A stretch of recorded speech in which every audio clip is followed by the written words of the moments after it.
The morning bell rang sharply through the wide corridors of Crestwood High, echoing off pale blue lockers as students shuffled into classrooms.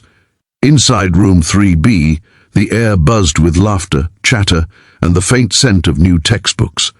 At the far corner, near the window, sat Lila Hart, a quiet 17-year-old girl with chestnut brown hair that gently framed her pale face.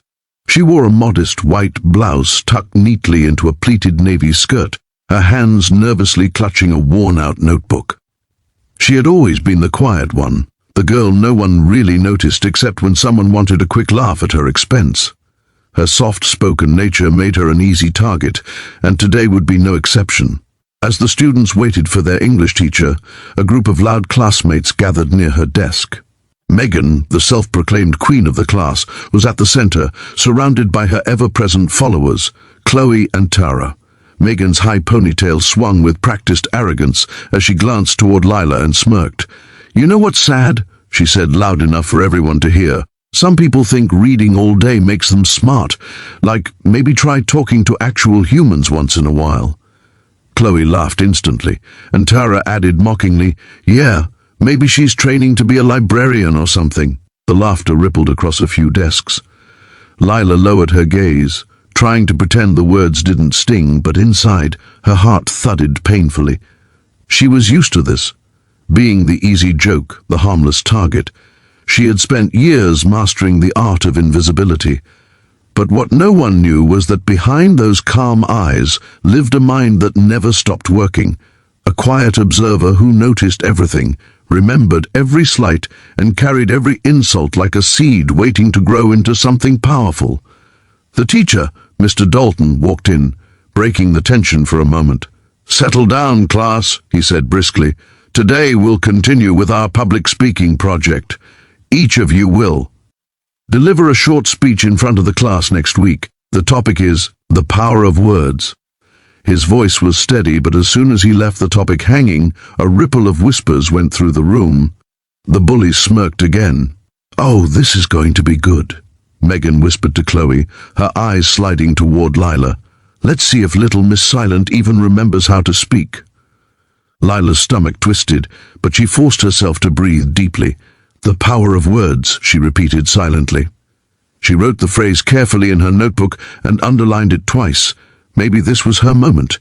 Maybe silence had lasted long enough. The following week passed quickly, filled with snickers and whispers every time she walked by. At lunch, she sat alone under a tree, reading a tattered novel, while the same group of girls giggled nearby, snapping pictures of her and sharing them on their group chat with cruel captions like "Shy girl reading another romance. Guess no one's going to fall for her in real life." Lila saw them, heard them, but said nothing. She only turned another page and whispered to herself, "Patience." That night she stayed up late at her desk. Her lamp cast a soft golden glow as she stared at the blank page in her notebook. "The power of words," she whispered again.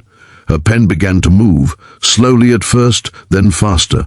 She poured everything she had into that speech. Every time she'd been mocked, every time she wanted to speak but didn't, every time people thought silence meant weakness. By midnight, her heart felt lighter. For once, she wasn't afraid. She was ready to show them what silence could really do. The day of the presentation came, and the classroom felt unusually electric. Mr. Dalton sat at his desk, clipboard in hand, while students prepared to give their speeches.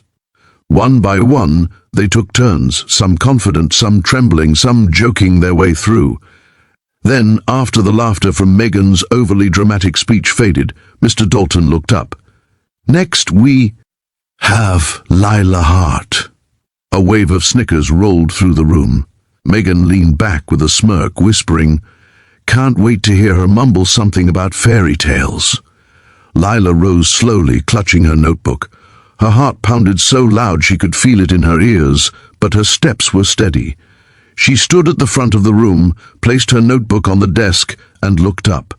For a long second, she said nothing. The silence was uncomfortable, the kind that made even the loudest people shift in their seats. Then, in a calm but clear voice, she began, "They say silence is weakness, that if you don't shout, you can't be heard. But what if silence is simply waiting, waiting for the right moment to speak. The class fell completely still. Lila's voice was soft but firm, carrying a confidence that no one had heard from her before. I've spent years being quiet because the world around me was too loud. Because every time I tried to speak, someone laughed, someone interrupted, someone told me I wasn't good enough. But the truth is, words don't need to be shouted to have power, they just need to be true. Her words rolled through the air like a wave. Even Mr. Dalton straightened slightly, impressed. The funny thing about mockery, she continued, is that it says more about the speaker than the target. People laugh at others because they fear being small. They insult because they can't stand reflection. But every insult I ever heard taught me one thing: how to listen, how to observe, and how to understand people better than they understand themselves. She looked up, locking eyes directly with Megan. The entire class noticed. Megan shifted uncomfortably, her earlier smirk gone. "So today," Lila said, her voice steady, "I want to thank the people who laughed at me. You made me quieter, yes, but you also made me stronger. You helped me learn that real confidence doesn't come from volume. It comes from truth. And today, I'm not here to be liked.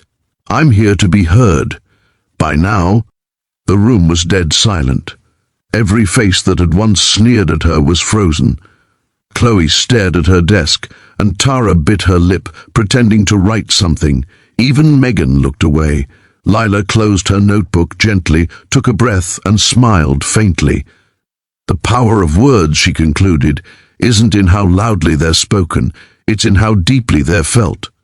She walked back to her seat, her heart racing but her expression calm. The silence that followed wasn't awkward, it was awe. Mr. Dalton stood and slowly began to clap. One by one, others joined in. The sound built, echoing through the room until it filled the entire space with something that felt like respect. When Lila sat down, she felt tears prick her eyes, not from sadness but relief. For once her voice had filled the room, and no one dared laugh. As the bell rang, students gathered their books, whispering quietly, but this time not about her. Some came up just to tell her that was amazing. Megan lingered for a moment near the door, her face unreadable, then muttered, "Nice speech," before walking out quickly. Lila smiled faintly. She didn't need an apology. The silence she left behind was enough.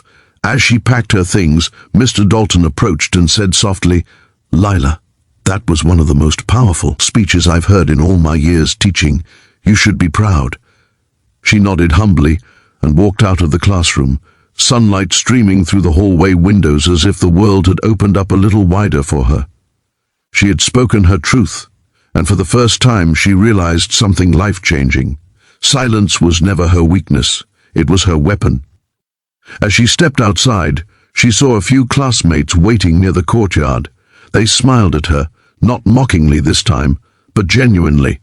For once she didn't lower her head, she smiled back. The quiet girl who was once invisible had finally been seen. And this was only the beginning.